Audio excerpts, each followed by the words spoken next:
Personal log of Fleet Admiral Gaius Andrew, Supreme Commander of the Zentrali 5th Fleet in high void orbit above Terra. After receiving a warning from Commander Clark about the movement of the Council against the humans and failing to establish contact via their most popular social media platform, I have repositioned the 5th Fleet into a proximity geosynced orbit, hiding our view from the surface using their sun as its own cloaking device. More disturbing to me than the danger of our first contact is the lack of any further communications from anyone other than Commander Scarborough and the Guardian Sage. Commander Scarborough is looking into what he says are disturbing rumors, but I have yet to receive anything solid yet. One bright side to be found in all this is Chuck and the Guardian Sage have been working on a plan which they believe may result in a positive first contact, and I am awaiting a briefing on this. I am, however, confused as to why both asked if I remembered how to play the piano, then laughed as I responded in the affirmative. This was followed by, "Get your dancing shoes. Ready, girls?" said by Chuck as he presented a predatory, devilish grin across his face. Both of them were uninterested in my explanation or elaboration about how my mother forced me to learn, not because she wanted me to become a musician, but rather to impress my aunt and show up my cousin Timmy, who, by the way, managed to somehow teach himself calculus by writing the book on calculus so he could study said book. Chuck said he wasn't impressed and said, "Well, who cares? I drove my mom to the hospital so she could give birth to me." For the record, I don't think that's even possible. With high hopes, I reviewed the musical performance and the plans for the theatrical show planned by Guardian Sage, friend, and DJ, the skeptical Magos. My ship, the Erica, has informed me that she has fully studied human history and carefully the songs that will resonate with humanity the best, and she claims to have found the perfect venue for our first contact. Erica claims the best way is to start with an intention getter that all will know, followed by an ancient traditional song and dance of bonding which promotes togetherness, then ending in a song of trust and unity. I must admit the third one is catchy with an easy-to-follow dance, but just as I found myself being hopeful, I received a priority message from Commander Scarborough. It seems as though the Council plans on attacking Terra, and worse than that, they have imprisoned Commander Clark in the cruels of penal colonies, Cleveland, known for its brutal treatment and substandard care of its inhabitants. A place so lost that the very air you breathe and water you drink is poisonous. Commander Scarborough has already set in motion a plan utilizing an old friend of his. This snake of the Pliskin mercenary group will infiltrate Cleveland and extract Commander Clark, but as a failsafe, Snake will be injected with the Plutoskin 7 virus so that in the event of capture, he will be unable to divulge any information in regards to the nature of his mission. I really hope they don't bust his hump too bad in Cleveland and look forward to Commander Clark's safe return. Erica has actually requested that I get on record and say that she has offered to personally go to Cleveland and get her bestie for Resty back.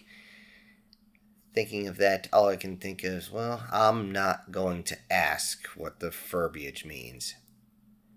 For now, all we can do is sit and wait.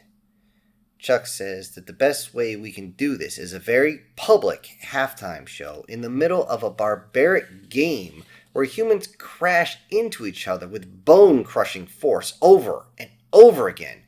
From what I've seen, this is no game, is more akin to a gladiatorial sport where violence is just king. Looking at the state of the rest of the world, it makes little more sense.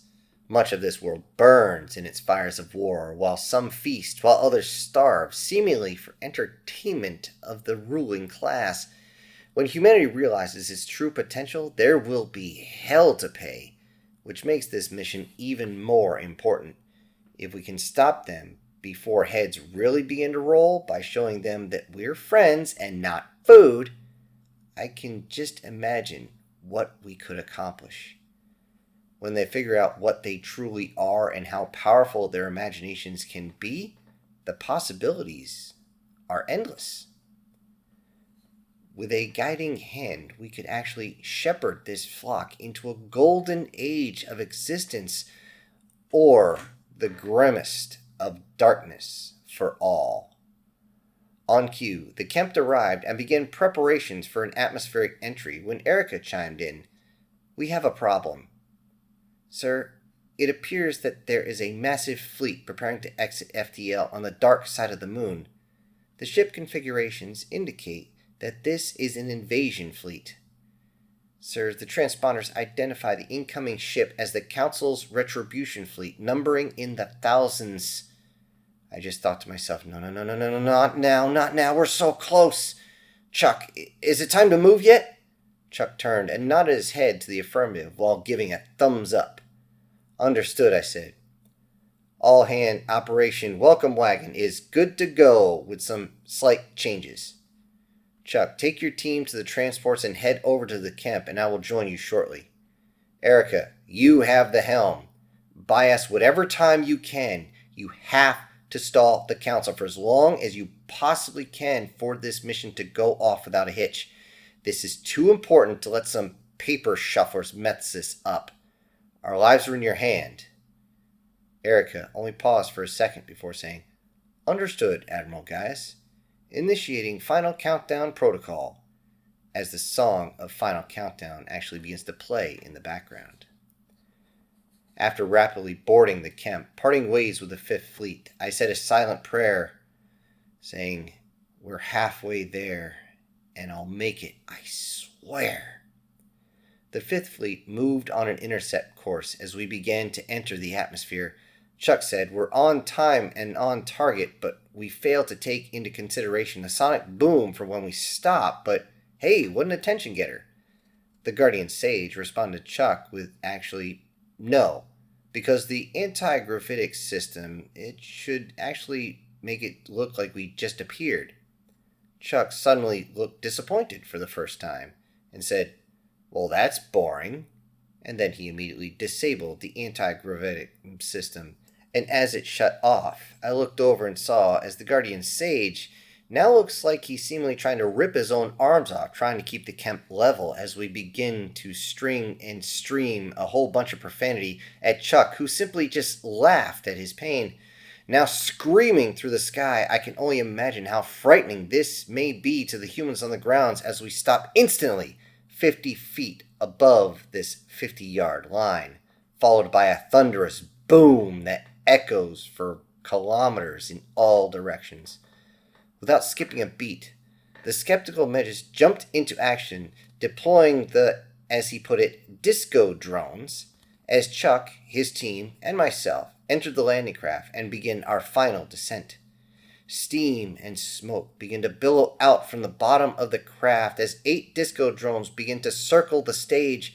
As we landed, a multicolored light show began to emit from the landing craft as the Kemp fired a laser beam to the disco drones, which refracted the lights into an almost holographic and hypnotic way as the ramp door to the dropship opened.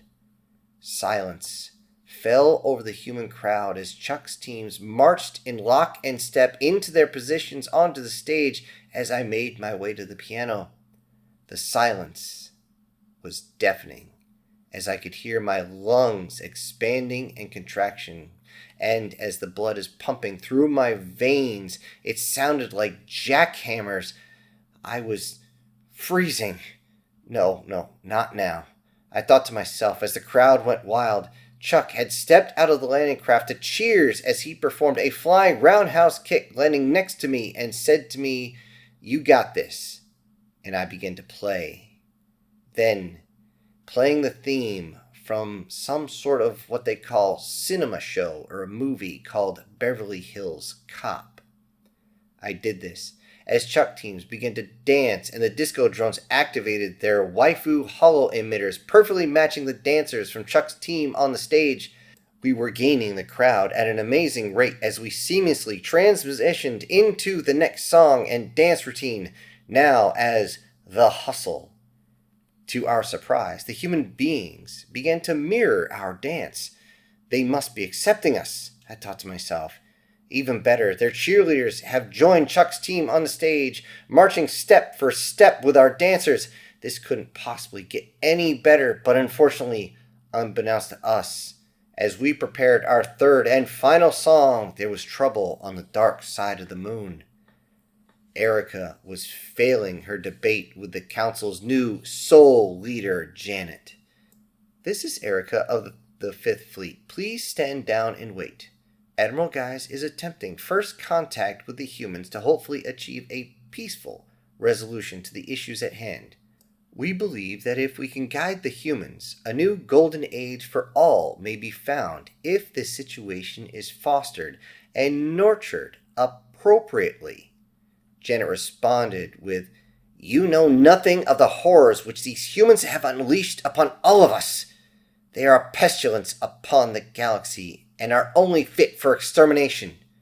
Remove your fleet from the line of fire, or be prepared to be fired upon." Erica pleaded, "Ma'am, but you are mistaken." That is when Janet screamed, "Fire!" The Fifth Fleet is devastated by a barrage of fire as the moon was peppered with hits, breaking the geosynced orbit, launching the moon towards the Earth at high velocity.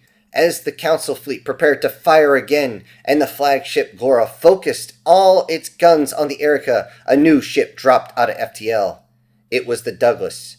Commander Clark knocked Commander Scarborough out of the way, taking control of the helm as he screamed, "Stay away from her, you bitch!" As he keel-dragged the Douglas across the bridge of the Gloria, the fighting stopped with the end of Janet, but nothing could stop the moon. Unknown to us at the time, the moon was coming as the hustle drew to the close. The humans were jubilant in their celebration, with many joining us around the world in our first contact as we began the third and final song. The Macarena started, and the entire planet began to dance. The young, old, and everyone in between in unison stood to dance as the euphoria swept through the land. In that moment, we were one in celebration. As the song drew to a close, joy was replaced by terror. The moon was rapidly growing in size and clearly on a collision course with Earth. Panic grew as Chuck had an idea. "It's too high for me to jump on my own, and the timing needs to be perfect," he said. Then he pointed at the human stage crew and said, "I need duct tape and a 2x4. Then he turned to the pyrotechnician. "And you, I need these." And he grabbed many multicolored smoke grenades. Chuck then quickly fashioned a crude backpack as he pulled the pins from the grenades. As the spoons popped off and clattered on the ground, Chuck rocketed into the air towards the moon. All eyes were on Chuck as he streaked through the sky, seemingly riding a rainbow as he roundhouse kicked the moon, shattering it to pieces. He tried his best to save the world, but his kick only spared north of the equator as the fragments of the moon acted like birdshot to the south. It was at this time the humans began to glow red with fury. The gods have awoken with fury and burning rage. Where moments ago hope was in the air, now humans have taken flight to destinations unknown. We now found ourselves alone on an empty planet when Chuck walked over to us. "Don't worry, Admiral," he said. "I told them what's going on. Oh, by the way, now that they have awakened, we have instant communication with each other. They know how hard you tried to stop this and how much pain they have caused throughout the galaxy by accident. Some want to go off to be superheroes, while others wish to live their own isekai fantasies with their friends. It's hard to say what they will get into exactly, but for the moment, most of them are running around acting like it's the show Mean Girls to anyone that attract their attention. But don't worry about it. they'll get bored eventually and get to focusing on, well, something or other. And just like that, it was over. Chuck walked away, and the humans scattered into the galaxy. As a parting gift, Chuck had restored Erica to mint condition along with what was left of the Fifth Fleet. The human who was responsible for what happened to Commander Scarborough's home traveled to the commander's home, where he could try to make amends, but also left the commander with a pocket portal which enables him to have instant movement between anywhere he is and his home. Commander Clark would assume my role as the commanding officer of the Erica, who now view it as their sole purpose in life to mess with anyone on their non-stop human-fueled party across all of space. As for myself, well, when the Guardian Sage said, "So, would you like to know what else is hiding?" I had to say yes. Turns out, he was actually human this entire time, but in disguise. He said Chuck knew it, but decided it wasn't worth saying anything. Now, it's time to go and look through the looking glass and see how far this rabbit hole truly does go. Hello everybody, this is Syntax. Thank you for joining me today for Chapter 6 of this series, which I am told is going to be the last chapter, and it was created by Prozac and Pancakes, and yes, wasn't made by me, it was a story made from a fan, for the fans, and I hope you guys will show them some love in the comment section. Now before I go, I need to say congratulations to Julius Boone for winning today's contest. And also, I need to send out some giant thank yous to the supporters of this channel, and those will be Prozac and Pancakes, Sir, SS Demon, MTF Guard, Brian Kemp, Guardian Sage, Douglas Scarborough, Erica Gem, and Joseph Blosh. Thank you all so much for supporting the channel. Everybody else, I'll see you on the next one. This is Syntax, punching out.